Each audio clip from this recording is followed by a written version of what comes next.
This is Drake's definitive top 10 songs in 10 minutes.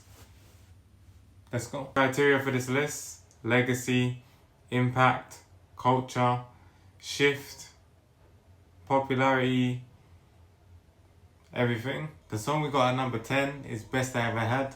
Now I can't lie, this isn't one of my favourite Drake tracks. Can't deny the impact, can't deny how it started his whole legacy.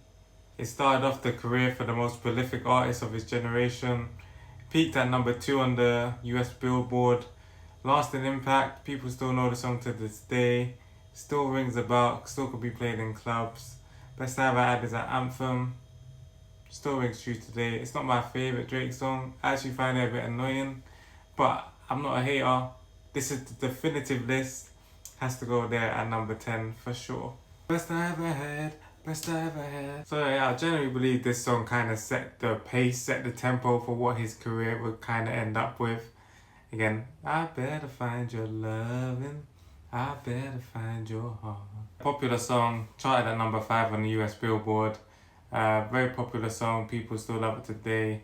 Kanye produced song, could have been on 808s on Heartbreak, which is clear to say to this day that that album was one of the biggest inspiration of Drake's career. So I only feel it's right that 808s has some influence on this list, and Find Your Love is the perfect track to signify that and the trajectory Drake's career went through. But I'm going to go with headlines here from the album Take Care. I don't think I ever met someone that doesn't like headlines. It's probably one of Drake's most consistent anthems, one that everyone likes, everyone appreciates, everyone remembers the time where they are when they first heard that song, you know. Headlines is just that anthem. Hateable track, it's a weird one, like, it's not his biggest anthem, but it's kind of in a way his most consistently liked anthem. I think the energy of the song really stamps Drake as this rising star that's coming through the throne. The refrains to his rapping ability on this track, everything about it just seems like he's coming for something, coming for the throne. And the refrain of they know just rings true and ended up coming to fruition. So Headline's gotta be on this list. Weird choice for a first single, but it worked and it's still ringing off to this day. Here we're gonna have the classic Marvin's Room. This was kind of Drake's claim to fame in the singy, songy department.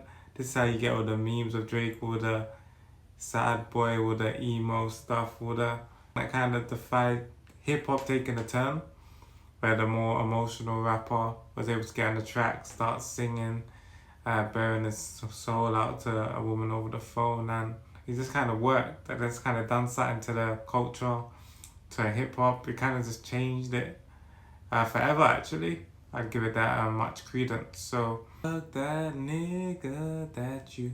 If there's anything I'd say about the song, I would say this is the kind of song that made Drake stand out amongst the crowd of other rappers and kind of brought his more sensitive side to the forefront, which ended up being a great thing for his career, but at the same time led to some questions further down the line. So we're back to capturing an era of music, and no song done that better than possibly the motto, also known as YOLO.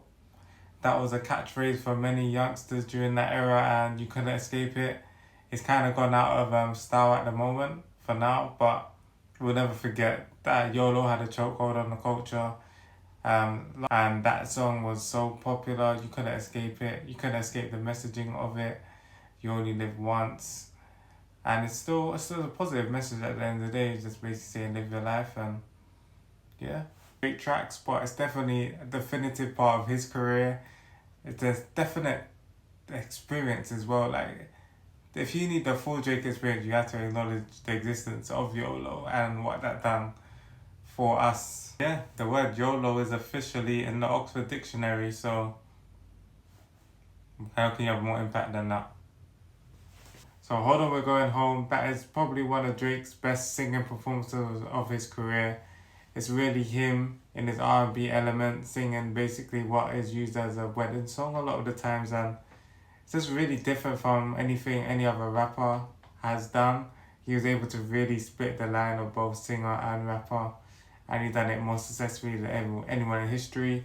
And I guess Hold On We're Going Home just kind of shows that, and it really helped him express himself in a way that none others have, without the use of aggressive auto-tune or I guess other people singing the hooks for him. He was able to do it all himself. Next on the list, we got Back to Back. I mean, what can you say? You had Drake, the corny mixed race guy from Canada who was in a wheelchair, versus the street thug Meek Mill. Everyone loves him. He's so cool. He's so hard body, you know. And you had them two facing off in a rap battle, and Drake really came up on top with witty phrases, catchy lines. Is that a world tour? Is that a girls tour? Crap like that. So that's just a memorable moment. That's when Drake really became the top dog in hip hop.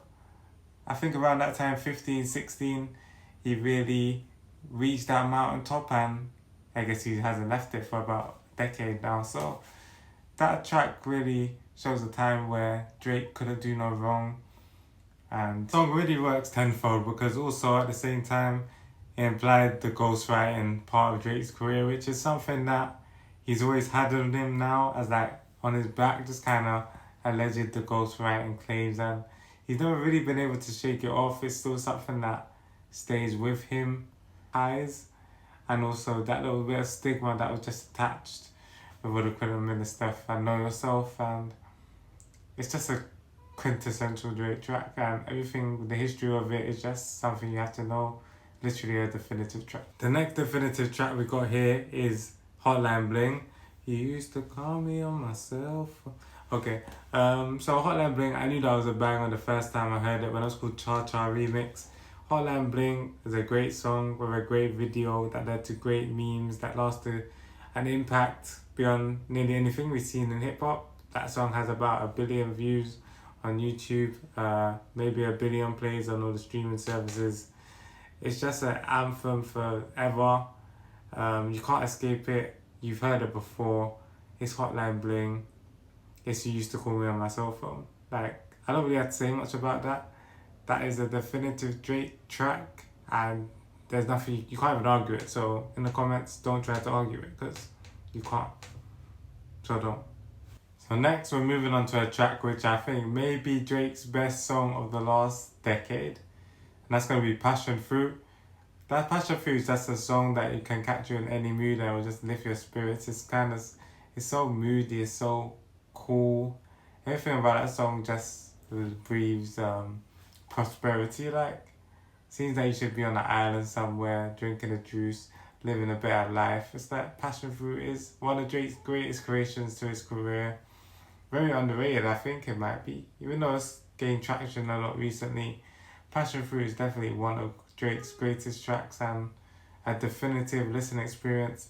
He tried to make a whole album of that kind of sound with Honestly Nevermind, and none of them songs lived up to something like a Passion Fruit, because that's just lightning in the bottle, and I don't think it's something that he can catch again. Again, it's a song with Drake trying to capture like that kind of vibe, the island, that holiday vibe that he does so well, and he actually, this is the most successful attempt at that, and it's a song that I think that will live on forever in his discography as one of his true hits that may even be a bit underrated. We got the last song here. It's gotta be God's Plan. I know it's been overplayed, but that is a definitive track of Drake's career. God's plan, God's plan. Like, come on, like, I don't even know what to say about this song. Probably Drake's biggest song he's released in the last decade. Again, lots of views, videos very kind. He's giving away a lot of money in the video. The song itself, the only girl I love is my mom, I'm sorry. Like, memorable track. It's not Drake's strongest hit, but it is his biggest hit. And that leads me to my next question. Why have none of my songs been after Scorpion that I can name on that list? Is that due to time of the songs? So timing wise, it's not been enough years for me to put as a definitive Drake track? Or is that more because of the quality of music that he's putting out? So I guess that's the question I want to end the video on. Which one is it? Is the time frame where I've not included anything after Scorpion? Or is it just the quality of Drake's music maybe in decline? So what do you guys think? Let me know in the comments. That is Drake's top 10 definitive lists. It's not in any order, but it's just a list of his most definitive songs, and that's where we're going to leave you. So take it or leave it. Subscribe.